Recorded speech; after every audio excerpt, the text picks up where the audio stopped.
तुम दोनों मेरे साथ मिथिला चल सकते हो। वहां तुम्हें महान शिव धनुष के दर्शन होंगे जो महाराज जनक के पास है।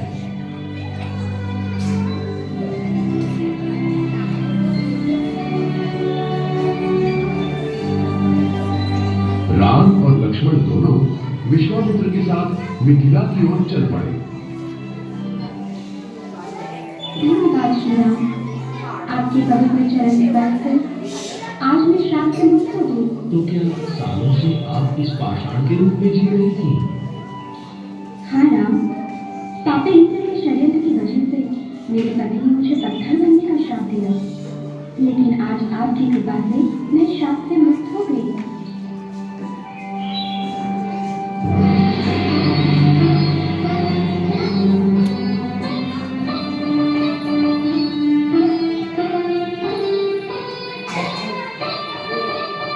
मुनिवर, ये सूर्य और चंद्र के भांति दिखने वाले तेजस्वी राजकुमार कौन है?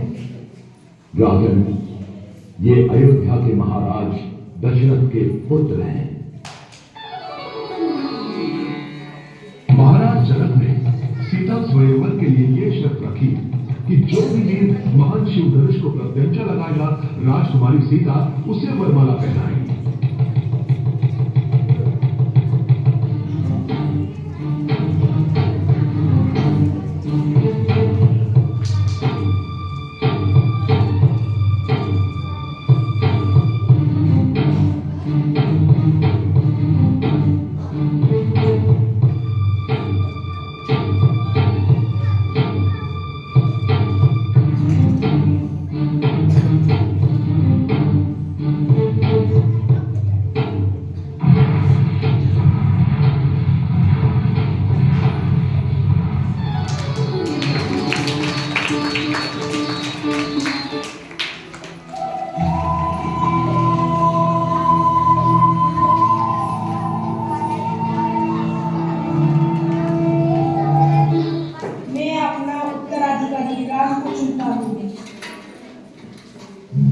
महाराज, क्या आपको याद है आपने मुझे 2 वचन दिए थे?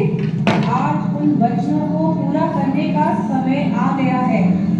मेरा पुत्र भरत राजा बने और राम 14 वर्ष के वनवास हो जाए।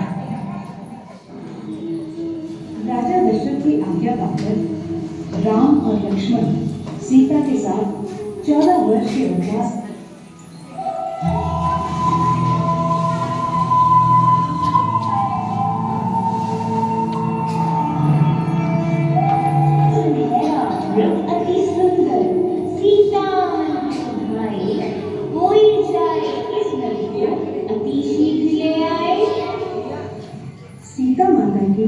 इस बात को सुनकर श्री राम मृत की खोज में जंगल की ओर निकल गए।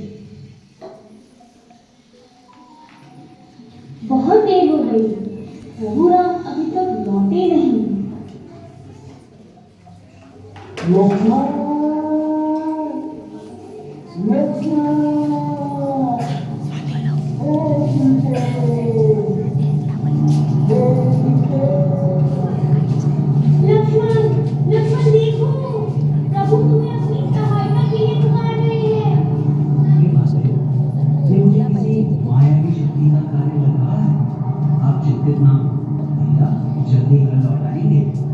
नहीं लक्ष्मण, मेरी आज्ञा का पालन करो।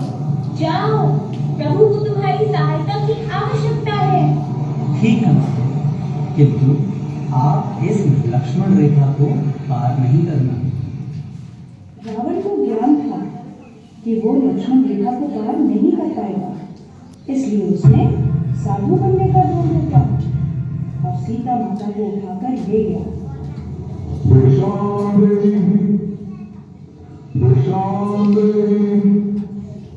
हे मुनिवर, दीक्षा स्वीकार कीजिए।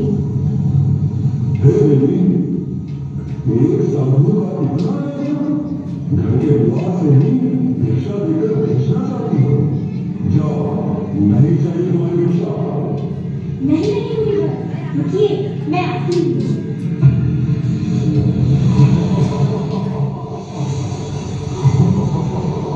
बचाओ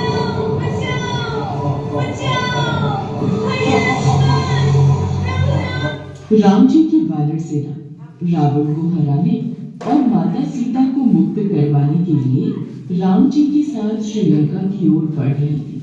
वो जब आगे बढ़ रही थी तो विशाल समंदर देखकर रुक गई। फिर लक्ष्मण ने राम जी को एक बाण दिया जिससे वह पूरा समुद्र सूख जाता। लेकिन फिर जैसे ही श्री राम जी ने तीर का मुख उसने भी समुद्र देखकर उनके सामने प्रकट हुए। प्रभु कृपया ऐसा ना करें। आप भली भांति जानते हैं कि आपके इस बाण से सारा समुद्र पल भर में सूख जाएगा। मुझ पर ऐसा अन्याय मत कीजिए प्रभु। अगर आप चाहें तो आप समुद्र पर सेतु बनाकर ये समुद्र पार कर सकते हैं। आपका ये सुझाव हमें पसंद आया समुद्र देव। इस तरह तो हम दोनों की समस्या का हल निकल जाएगा। इसके बाद श्री राम की वानर सेना सेतु बनाने लगी। नल और नील पत्थरों पर राम लिखते और बाकी की सेना उन्हें समुद्र में उठाकर रखी। उन पत्थरों पर श्री राम का नाम लिखने से वो पानी में डूबे और ऊपर की ओर तैरने लगे। ये देख सभी वानर सेना बहुत खुश हुई।